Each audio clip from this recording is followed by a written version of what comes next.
जय श्री कृष्ण बंधुओं। आज हम सुनेंगे माघ मास की 13वें अध्याय की कहानी। विकुंडल कहने लगा कि तुम्हारे वचनों से मेरा चित्त अति प्रसन्न हुआ है, क्योंकि सज्जनों के वचन सदैव गंगाजल के सदृश पापों का नाश करने वाले होते हैं। उपकार करना तथा मीठा बोलना सज्जनों का स्वभाव ही होता है। जैसे अमृत मंडल चंद्रमा को भी ठंडा कर देता है, अब कृपा करके यह भी बताइए कि किस प्रकार मेरा भाई का नरक से उद्धार हो सकता है।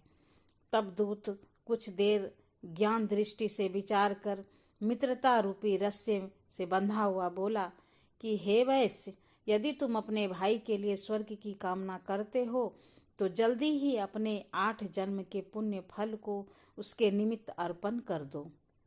तब विकुंडल ने कहा कि हे दूत, वह पुण्य क्या है और मैंने कौन से जन्म में और कैसे किया है, सो सब बतलाओ, फिर मैं अपना पुण्य अपने भाई को दे दूंगा।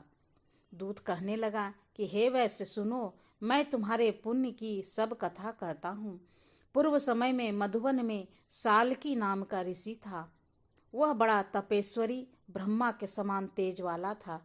नवग्रह की तरह उसकी स्त्री रेवती के 9 पुत्र थे, जिनके नाम ध्रुव, शशि, बुध, तार, ज्योतिमान थे। इन 5 के गृहस्थाश्रम धारण किया तथा निर्मोह, जितमाय और ध्यानिष्ठ और गुणातग ये चारों संन्यास ग्रहण कर वन में रहने लगे। ये शिखा सूत्र से रहित पत्थर और सोने को समान समझते थे। जो कोई अच्छा या बुरा उनको अन्न देता वही खा लेते, और कोई कैसा ही कपड़ा दे देता उसको ही पहन लेते। सदैव ब्रह्मा के ही ध्यान में लगे रहते। इन चारों ने व्रत, शीत, निंद्रा और आहार सबको जीत लिया।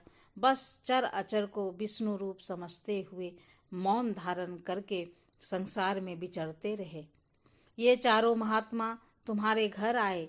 जब तुमने मध्याह्न के समय भूखे प्यासे इसको आंगन में देखा तो तुमने गदगद कंठ से आंखों से में आंसू भरकर इसको नमस्कार करके इसका बड़ा आदर सत्कार किया। इसके चरणों को धोकर बड़े प्रेम से तुम इससे कहने लगे कि आज मेरे अहोभाग्य हैं, आज मेरा जन्म सफल हुआ, मुझ पर भगवान प्रसन्न हुए, मैं सनाथ हूँ, मेरे माता पिता, पत्नी, पुत्र, गौ आदि सभी धन्य हैं, जो आज मैंने हरि के सदृश आपके दर्शन किए। सो है वैश्य, इस प्रकार तुमने श्रद्धा से उनका पूजन किया और चरण धोकर जल को मस्तक में लगाया। फिर विधि पूर्वक इनका पूजन करके तुमने इन सन्यासियों को भोजन कराया। इन सन्यासियों ने भोजन करके रात को तुम्हारे घर में विश्राम किया और ब्रह्मा के ध्यान में लीन हो गए। इन सन्यासियों के सत्कार से जो पुण्य तुमको मिला सो मैं भी कहने में असमर्थ हूँ, क्योंकि सब भूतों में प्राणी श्रेष्ठ है। प्राणियों में बुद्धि वालों में मनुष्य, और मनुष्य में ब्राह्मण, विद्वानों में पुण्यात्मा और पुण्यात्मा में ब्रह्मा ज्ञानी सर्वश्रेष्ठ है। ऐसी ही संगति से बड़े बड़े पाप नष्ट हो जाते हैं। यह पुण्य तुमने अपने पहले 8वें जन्म में किया था। सो यदि तुम अपने भाई को नरक से मुक्त करना चाहते हो तो यह पुण्य दे दो। सो दूत के ऐसे वाक्य सुनकर उसने प्रसन्न चित्त से अपना पुण्य अपने भाई कुंडल को दे दिया और वह नरक से मुक्त हो गया और दोनों भाई देवताओं से पूजित किए गए। तब दूत अपने स्थान को चला गया।